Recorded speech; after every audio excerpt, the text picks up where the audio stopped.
When I first saw the trailer for Guardians of the Galaxy, it blew my mind. It had perfect balance of action and comedy, and it just made me pumped to see this movie. And let me tell you something, it did not disappoint. Everyone in this movie was a badass. There were no useless characters, and that's something like really rare, because a lot of times there's going to be like that one character that's... Yeah, and one thing that was great about this movie is there wasn't just one character that was in the movie just because they were popular, they were brought in by demand. And my favorite character in this movie, hands down, Groot.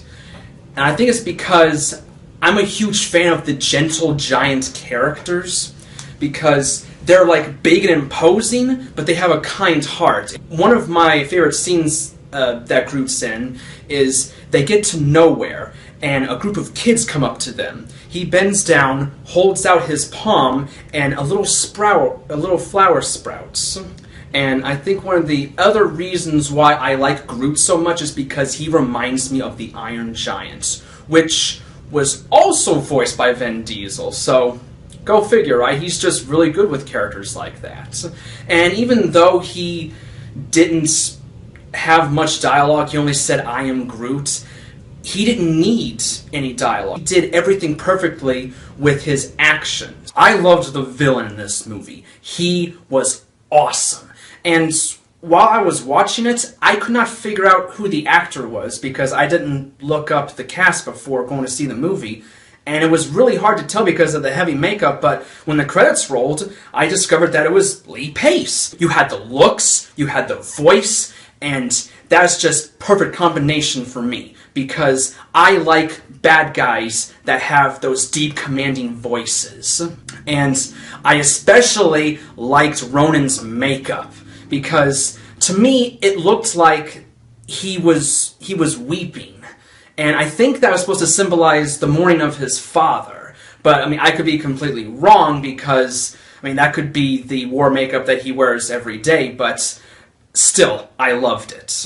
All the other characters were excellent. They had excellent lines, but I just gotta give it to more of Groot, because he was able to convey more without having to say it. Now, one of my favorite characters in the movie, which I seem to find is quite popular, is Rocket Raccoon. I think he has a really good fitting to him. He has a lot of common sense. He's really grounded to the character. All of them, they've got their own kind of tics, and they try to exaggerate everything from the characters in their own personality. Granted, he has a very straightforward personality, but at the same time, he's level-headed. He does really good. He's able to come up with plans off the top of his head. And when you first see him, he's a bounty hunter, and he goes around and catches outlaws for other people, even though that's not quite legal. And the cool thing is that you would think most bounty hunters would be using bullets and things like that. No, what does he use? He uses a stun gun and an old-fashioned sack. Now, my favorite scene of the movie has gotta be when Star-Lord starts singing and dancing to distract Ronan. That was awesome, because Ronan is so bewildered by this that he completely drops his deep and commanding voice, and he just goes, "What are you doing?"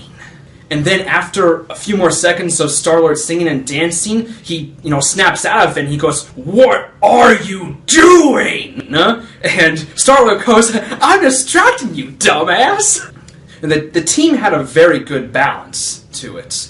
There wasn't just one person that was able to do everything. Everyone had a skill that was needed to help the others get along. And the movie did really good from jumping from drama to action to comedy. In one scene, Peter Quill tries to seduce Gamora, and it's a very romantic scene. And then she pulls a knife on him and says that she will not be taken in by his pelvic sorcery. Another thing that was really, really awesome was the balance between the team. There wasn't one person pulling everybody along with them, riding by their coattails. You had Gamora, who had knowledge of just about everything that they did in their journey.